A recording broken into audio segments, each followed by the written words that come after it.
Twilight's Nightmare, Chapter 19, Part 3. Cadence, did you just create them? No, they were already here. Cadence said to Twilight before turning to the guards. Please identify yourselves. We are the Eternal Guard, Your Majesty. They both said as one. How many of them do you have? Twilight asked. 100 in the building.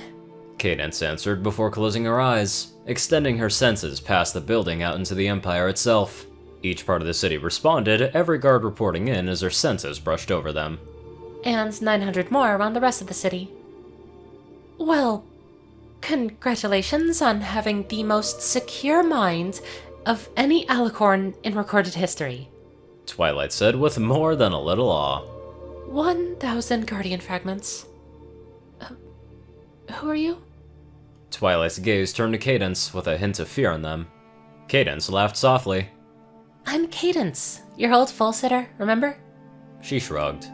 Or Princess Miyamori Cadenza, if you're feeling formal. She said, not finding it odd at all that she had so many guards at her mental beck and call. Twilight visibly calmed herself using the breathing exercises that Cadence taught her. Well, she straightened and took on Luna's noble barring again. There are more lessons for today, but first a question. How are your illusions? Not very good. I can just about change the color or taste of things, Cadence admitted. And your Thestral magic? Cadence looked at Twilight blankly. Alicorns are made up of all types of ponies, Twilight explained. Oh, well, I know that, but aren't Thestrals just nocturnal Pegasi? No. She snarled before continuing normally. Most of Luna's favorite tricks are Thestral magic. Oh, the shadow walking. I always wondered how she did that without even using her horn. Cadence said, studying Twilight carefully. That flare of anger brought her attention back to Twilight's connections with her. The main heartline to her had hardly reacted to anything, only the warmth of being near a loved one, and nothing else. On the other hoof, the second one had been the one reacting to everything. Twilight took a moment to collect herself. It was also how she made her Nightmare Moon appearance. So, I could grow fangs and make my wings bat-like? She asked. With ease. Can you? Twilight looked at her intently. Promise that you will remain calm. I am not confident in my ability to protect myself from your guards, should you feel threatened. I can still feel it is you, Twilight. The heart is my domain, and you are still in there. Cadence said, placing a hoof on Twilight's chest. A small spike of worry rippled along the secondary link. Cadence kept her expression the same, hiding the doubt starting to creep in. Twilight nodded, and in a moment her eyes were cat-like, her wings had membranes, and her ears tufted. She smiled, licking her new fangs. So, what do you think? Twilight said proudly, doing a little spin. Twilight's body was a bit more athletic, a bit more adjusted to physical activity, and it was something about the way that she was moving that made Cadence think of a predator. Twilight was comfortable, like she had worn that form for years. In ancient times, it was normal to be like this during the nighttime, switching back when the sun rose, Twilight explained, but still she could sense the fear coming from her. What are you hiding?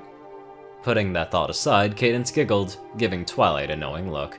I imagine you could have your choice of Thestral stallions or mares looking like that. The worry Cadence could sense faded, replaced by embarrassment and a little lust. Well, that's better than fearing me, she thought as she wrapped her wings around Twilight. Now, if you need any advice, she teased. Twilight melted into the embrace. You're almost as bad as Tia. Cadence praised her long years of being a diplomat. Twilight would never call Celestia Tia. You've only just learned to not call her princess all the time. Am I even talking to Twilight right now? She could feel her guards ready to defend her if necessary. If there were ever going to be a safe time to ask this. With a mental command, she summoned another 10 guards to wait outside the room. Twilight? Twilight looked to her, still enjoying the hug. Yes, Cadence? You said you would never lie to me during lessons, Cadence said cautiously. That was our pact, yes. Twilight answered, a hint of wariness entering her tone. Who are you? Twilight stiffened. I knew you had me when you mentioned your domain. She pulled back from their hug and sat before her, no longer even trying to use Twilight's mannerisms. So? Cadence said expectantly. I am one of Twilight's protectors and the second parent of Little Star. Not Twilight said, smiling. You may call me Night, if you wish. She didn't miss her not saying what her name was, it was only what to call her. But the so-called Night was not lying to her. Night's love for Star was real. No pony could fake their heart lines. And for some reason, you are dedicated to protecting me. Cadence thought before asking. Where's Twilight now? She is still in Ponyville, currently resting. Do you want to end our agreement? Night asked, her wings drooping a little. Cadence spent a long few seconds thinking. Why do you want to teach me? You are important to Twilight, and Little Star likes you. A warm smile crossed Night's face. That would be more than enough for me to aid you, however I can. Knight's expression hardened. The fact that Celestia left you uneducated and defenseless demands I do so. Do you love her? I respect her, and I think we may be friends, perhaps more in time. And yet you had a full with her. Cadence kept her indignation out of her voice as best as she could. Knight laughed in response. Blame the elements of harmony. It was not something either of us chose, and yet neither of us are unhappy with how things have turned out. Can I speak to her? Yes, we can see if she's awake when we get back to Ponyville. Can you wake her now? Knight shook her head. Not from here. Shall we continue the lessons? This was not a situation that she was expecting to deal with. If it wasn't for the fact that she had just found out that she had 1,000 guards living in her mind, she would have rejected Knight immediately. Cadence nodded in response. She would learn what she could and make up her mind about what to do about Knight later. Given your mind has a unique vulnerability, the first thing is going to be how to protect yourself from in here to out there. She pointed to the reflection, where 2 servants were studying the new work of art. What vulnerability? For example, an army or a powerful mage could level the Empire, destroying your mind, consigning you to oblivion. Knight said with deadly seriousness. So, what's first, teacher? Cadence answered, trying her best not to think about that situation. Cadence was not a fast study. It had taken what felt like hours to master this so-called simple spell. Knight was patient with her, but was not the best teacher. That, if nothing else, nailed home the fact that this was not Twilight. They had waited for the servants to leave before making an attempt to avoid startling them. Know your intent. Visualize your intent. Manifest your intent. She thought as she advanced to the reflective wall. Closing her eyes and visualizing walking through a doorway, she kept going. Heat, touch, and hearing faded. Only an impression of motion let her know that she was still moving forward. It could have been a second or a year. Time had no meaning in this in-between state. Though it felt as if a teleport had been slowed to a crawl, but with none of the discomforts in her horn. Her senses stepped into the physical world first. For a moment, she was there without a body. Crystal rose up from the floor, wrapping around her, giving her a body. Even out here, the crystal felt like a part of her. She was not being entombed by cold matter, no. It was no different than wrapping her wing around herself on a cold day. She stood there, an alicorn made of crystal, like something out of the legends. She could feel her eternal guard waiting, and with an effort of will she could pull them into this world. The rotation of the crystal heart in the distance altered, matching time with her own heart. She could feel each pulse of energies that protected the land, the love pouring into it, into her from her subjects. Cadence took a breath, and it seemed like the Empire breathed with her. I'm home, she thought, relief like she had rarely felt rush through her. Glancing at the crystal self, she decided she wanted a better look. She trotted over to her full-length mirror. Looking at her reflection, she marveled. She knew that she was beautiful before Hoof, but now, she looked the part of a goddess. She flared her wings, doing her best Celestia impression. If I had looked like this when I arrived, I would have had no doubt that I am meant to be the Crystal Princess, she thought. A swirl of darkness caught her attention. Twilight's normal body formed itself from inky shadows as Night stepped through the reflection. Cadence looked down at her, realizing how much taller she was than Twilight now. Knight's eyes widened with recognition, and immediately spread her wings and performed an elaborate bow, muzzle to the ground. Cadence then mentally sighed. The fear was back. Knight felt truly threatened. Knight. Cadence said, using a hoof to raise her gaze. Empress. Knight responded, her tone respectful. It's just me, remember? Cadence? Cadence said, lifting Knight from her bow and offering a warm smile. You look just like she did. Before Sombra shattered her. Knight spoke weakly. Cadence looked at herself, considering. Well, yes, I do look like some of those images in the archive. So, what does this mean? She asked. You might be the Empress or one of her fragments returned.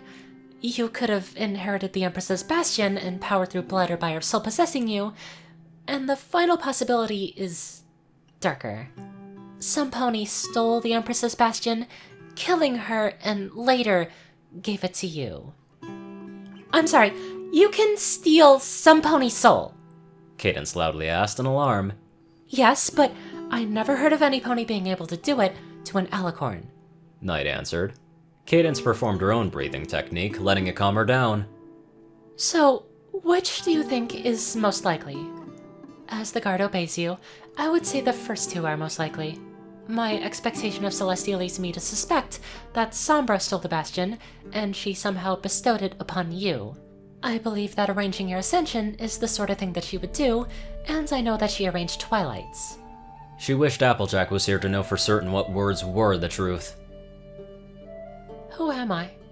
She thought, mirroring Knight's earlier question. The sound of the door moving caused her ears to flick in that direction. One of her interior guard formed, crystals growing from the floor in the shape of a pony.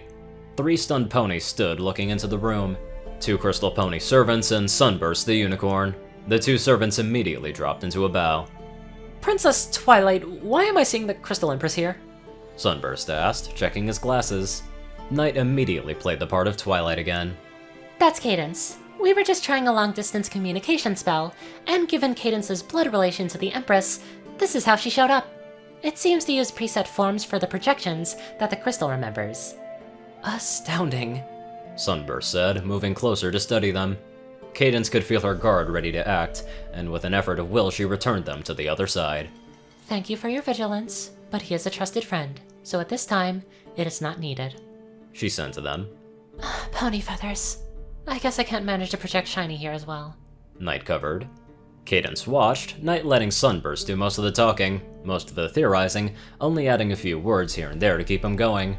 He didn't notice Twilight's lack of input, the added praise, and just a little Alicorn power blinding him to any errors in her performance. Cadence went to talk to the servants, leaving Knight to her acting. You may rise, she said. It would be so easy for an Alicorn to become a tyrant, she thought. With my domain and Alicorn persuasion, what could I not get some pony to do? She knew that she could strengthen and repair heartlines, but could she destroy them? Or could she create fake ones? If I ever became evil, couldn't I just make every pony love me? The only ponies that would ever even notice would just be the other Alicorns. I even have an army that I can summon with a thought. Luna can control every pony's dreams. Twilight might be able to control all the world's magic, and apparently, Celestia is willing and able to replace ponies with tools to fit her plans. Cadence thought, and for the first time was terrified of what she could do. Although, she didn't really want to deal with this. All she wanted was just to see her daughter. Who would have knew these princesses are way more powerful than one would think, especially mentally. Now let's head on over to our powerful donators. Top donators, Dash of Evergreen, Peter Coulthard, J Tinman, and Darkside. Courier Crucii, Delta Omega, Runescythe 9852, Dospo, Rhyny Dragonwolf, Secret Moon, Tal Rasha, The Toilet Snake, Cerberus, Starlight Glimmer, Squiddy Boy, David E. Sanchez, Soul Dragon, Gaggy, Trey, Shadow Drake, Joe Piercy, Alex F., Rainbow Dash, Teal K. Anderson, TV Killer, and John Becker. Thank you all very much for watching this video, and live life to the fullest.